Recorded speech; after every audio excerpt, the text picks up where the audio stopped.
Hi this is Ramalamma Manthani YouTube channel. Please like, share, subscribe and below comment friends. ఈరోజు విషయం ఏంటంటే మా గ్రామం ఎగ్లాస్పూర్ మంతిని, పెద్దపల్లి, కరీంనగర్, తెలంగాణ. మా ఎగ్లాస్పూర్ గ్రామంలో ఇళ్ళ పక్కకే ఉన్న కాలువలో పుట్టిన చెట్లు, తీగలు, చెత్త చెదారం స్టోరేజ్ అయిపోయి వాటర్ సప్లై కూడా లేకుండా నిల్వ నీరుండి అంత దట్టంగా అడవిలాగా ఒక వనం లాగా పెరిగిపోయింది.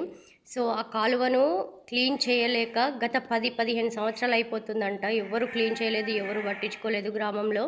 సో అట్లా పేరుకుపోవడం వల్ల, క్లీన్ చేయలేకపోవడం వల్ల, అందులో స్టోరేజ్ అయిన నీరు వల్ల అందులో చెత్త చెదారం అంతా స్టోరేజ్ అయిపోయి విపరీతమైన స్మెల్ రావడము, ప్లస్ విపరీతమైన దోమలు పెరిగిపోవడం వల్ల గ్రామంలోని ప్రజలందరూ అనారోగ్యానికి గురవుతున్నారు.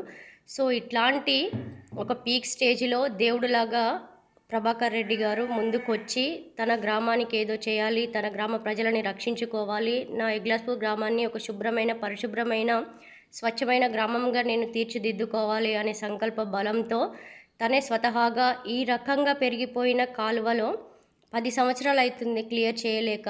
సో చూస్తున్నారు కదా ఇట్లా పెరిగిపోయింది ఆ కాలువలో.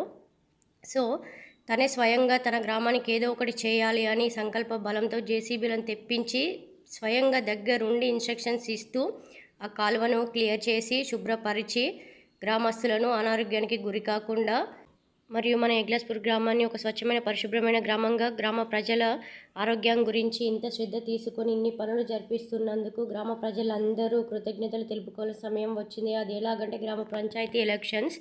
పదవి చేతిలో లేకుండానే గ్రామం గురించి, గ్రామ ప్రజల ఆరోగ్యాల గురించి ఇంతగా ఆలోచిస్తున్నాడు అంటే ఒకవేళ పదవి చేతికి వస్తే ఇంకెంత అంతఃకరణ శుద్ధితో పనులు చేస్తాడో గ్రామస్తులందరూ గ్రహించి ఓటు వేసి గెలిపించుకోవాల్సిందిగా నా మనవి. అండ్ వన్ మోర్ థింగ్ ఏంటంటే ఈ కాలువ పక్కకే ఉన్న వాటర్ ట్యాంక్ గ్రామస్తులు రోజు నిత్యం తాగే వాటర్ స్వచ్ఛంగా, పరిశుభ్రంగా ఉండాలని ఆ వాటర్ పైకి ఎక్కి వాటర్ ట్యాంక్ని క్లియర్ చేయడానికి ఉన్న ఐరన్ రాడ్స్ చెడిపోవడం కారణంగా ఐరన్ రాడ్స్ తెప్పించి వెల్డింగ్ చేయించి మరి 10 డేస్కి ఒకసారి తమ గ్రామ ప్రజల ఆరోగ్యం కొరకు 10 డేస్కి ఒకసారి ఆ వాటర్ ట్యాంక్ని క్లీన్ చేపిస్తూ అందులో బ్లీచింగ్ పౌడర్ వేసి వాటర్ సప్లై చేపిస్తున్నందుకు చాలా చాలా సంతోషం ఈ విషయం అయితే. ఎందుకంటే మనం బ్రతకాలానికి కావాల్సింది వాటర్. ఆ వాటర్ ఎంత స్వచ్ఛంగా ఉంటే అంత మంచిది కాబట్టి చాలా చాలా ధన్యవాదాలు ప్రభాకర్ రెడ్డి గారు. నా గ్రామం ఎగ్లాస్పూర్ ప్రజలందరూ ఈ వీడియోని గ్రామ ప్రజలందరికీ చేరవేయవలసిందిగా నా మనవి. ధన్యవాదాలు.